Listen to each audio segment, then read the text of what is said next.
Comme chaque matin cette semaine, c'est la course contre la montre pour ces agriculteurs. Avec le risque d'incendie sévère dans le département, ils ne moissonnent qu'aux heures les plus fraîches de la journée. Et la récolte doit être faite. C'est notre salaire qui rentre aujourd'hui. Voilà.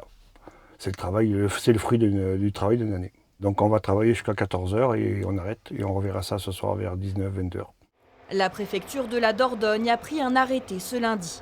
Elle demande aux agriculteurs d'avoir des extincteurs et des moyens d'alerte.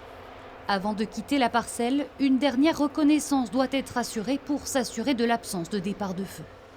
Le risque, que le frottement du métal des moissonneuses-batteuses avec les cailloux crée des étincelles ou que la chaleur des échappements mette le feu à la paille.